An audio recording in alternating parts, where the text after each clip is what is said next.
Minister, Ireland has a very ambitious plan when it comes to cutting emissions, especially in the electricity sector, with a target of 80% planned.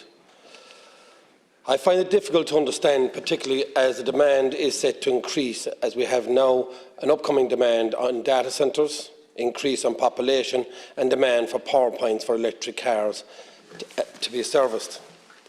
Offshore renewable energy has the answer, and all the power generated at sea will become for the economy. The development of power grids that facilitate the connection of offshore wind to Ireland and to Europe power grids will require a massive infrastructure, but undoubtedly will be welcomed.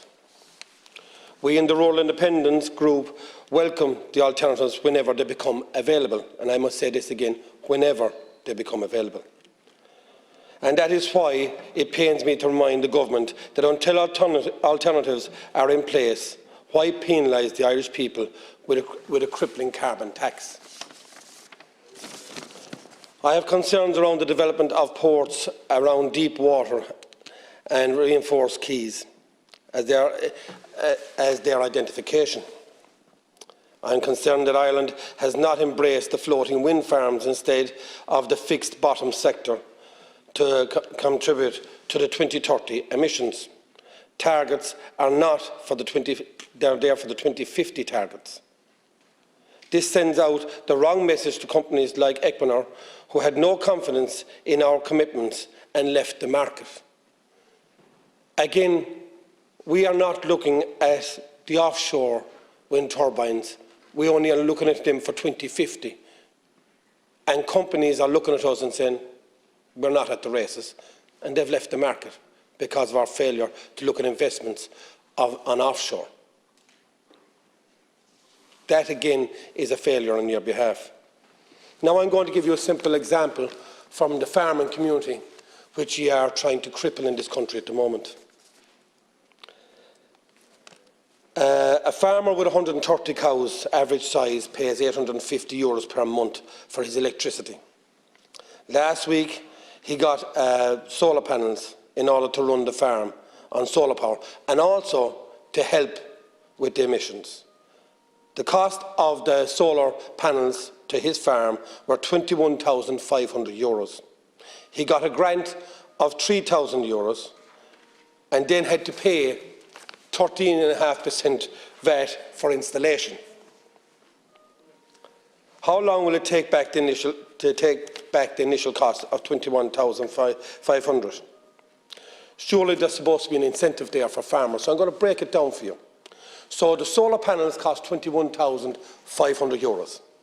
The government give a grant of €3,000, and then they ask them to pay 13.5% VAT for installation at €2,497.50, which brings this to €20,997.50, which means that you gave the grant to the farmer of €502.50, not €3,000.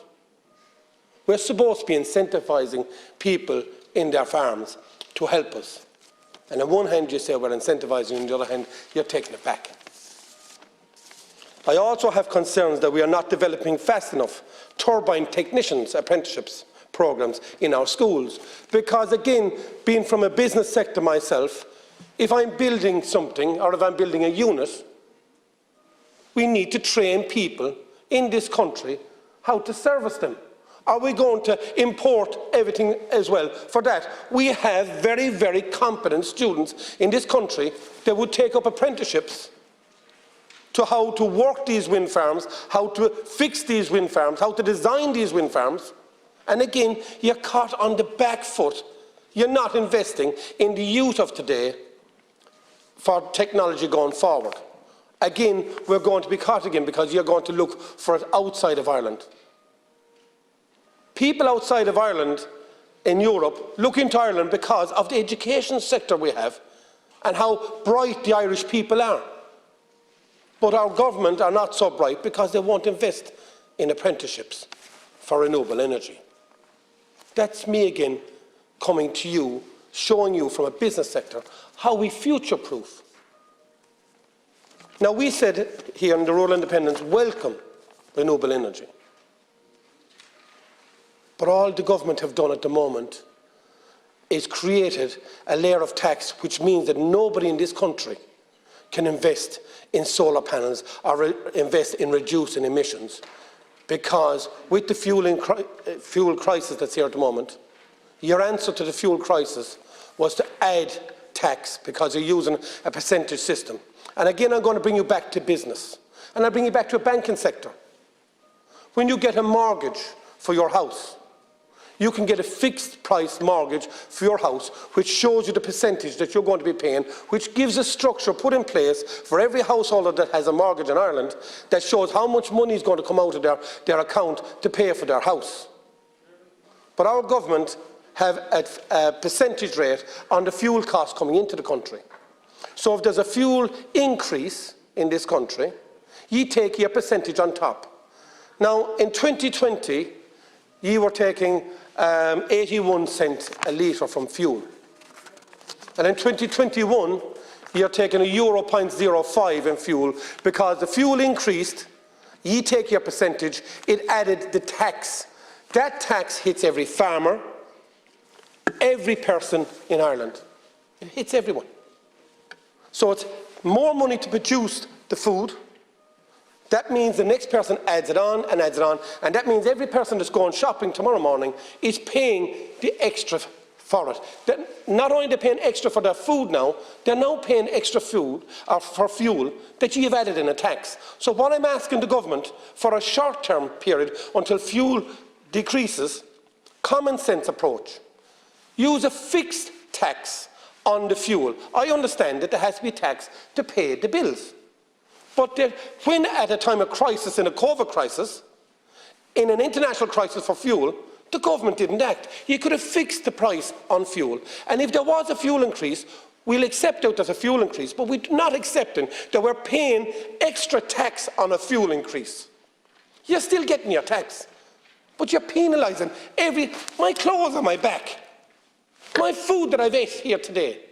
Everything depends on fuel prices.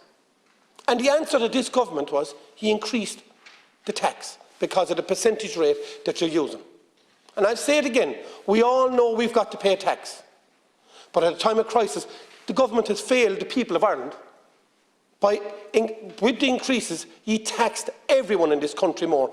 And finally, to sum up here today, I was informed that the farmers are coming to Dublin on Sunday. And I've been informed that the Irish truck and hauliers are coming here Monday, and they're not leaving until you see common sense. And they're here to protect every person in Ireland. And they want you to see that they're protecting every person in Ireland, because they're given no alternative and they're giving no hearing by you. And I have offered, the only person that's come back to me was Eamon Ryan, and I was speaking to him on Zoom, and he told me he was going to talk to Pascal. And I got one phone call from Micheál Martin to say he'd look into it. The people of Ireland are coming to Dublin. That's not the 25 counties outside of Dublin. Now I have people from rural Dublin are contacting me, thanking me for looking out for them as well, because they feel that you're not listening. This is Dublin now, so it's 26 counties in the Republic, and 6 more of the counties in the north are coming down here to let you see common sense. Thank you, Chair. Thank you, Deputy.